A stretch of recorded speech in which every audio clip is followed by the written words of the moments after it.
Bonsoir Claire. Bonsoir. Alors, en quelques mots, comment vit-on aujourd'hui en Suède avec le virus? Autrement dit, comment risque-t-on de vivre, nous, demain? Eh bien, David, la vie en Suède, ça ressemble à ça. Des gens assis en terrasse, au soleil, qui lisent leur journal, qui boivent un café, qui déjeunent ensemble et partagent même quelques frites. On se promène dans les parcs et on pique-nique. Personne ne porte de masque. Vous l'avez compris, il n'y a jamais eu d'obligation de rester chez soi. Seulement des recommandations. Le gouvernement compte sur le sens de la discipline des Suédois. Depending on if the bus will be crowded on the way back, we will not take the bus and go for a cab instead. So it's like a situation-to-situation decisions all the time. I'm not that scared, but we're like staying outside or at our home, not being like too close to other people or in restaurants. So we're trying as hard as we can. Alors, deuxième image, les coiffeurs, les restaurants, les transports qui n'ont jamais fermé. Là encore, vous l'avez compris, il n'y a pas eu de paralysie générale de l'activité. Il n'y a que des restrictions. Les rassemblements sont limités à 50 personnes maximum. Il est interdit de se rendre dans les maisons de retraite. Et une distance de 2 mètres est à respecter dans les restaurants et dans les parcs. La philosophie de ce refus du confinement, elle est bien résumée par la ministre des Affaires étrangères suédoise. Écoutez-la. We think that everybody has to be prepared that it could be a long time. That's also why we don't have, for example, a lockdown in Sweden. We think this is a marathon, it's not a sprinter.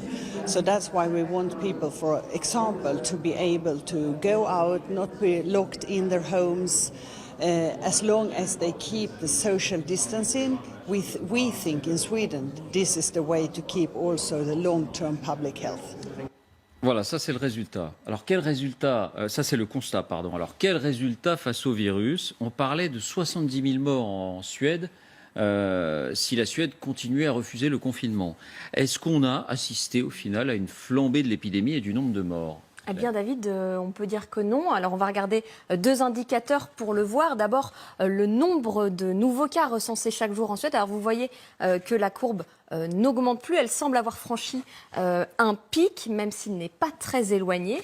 Et puis, le deuxième indicateur, c'est le nombre de décès. Alors là, vous allez voir, la courbe est plus flagrante. Elle a franchi ce pic et elle s'inverse. Elle est clairement dans une phase descendante. Alors au total, le nombre de décès en Suède, il est de 2854. Si on le rapporte à l'ensemble de la population, la mortalité est de 0,027. La Suède ne fait pas moins bien que d'autres pays européens qui ont, eux, opté pour le confinement strict et mis le pays à l'arrêt. C'est mieux que la France, 0,037 avec 25 201 morts. C'est beaucoup moins qu'en Italie, 0,048 avec 29 079 décès. Et c'est même 2 fois moins qu'en Espagne, 0,054 pour le taux de mortalité avec 25 613 morts. En revanche, la Suède fait moins bien que ses voisins européens les plus proches, qui ont eux aussi opté pour le confinement, mais c'est assumé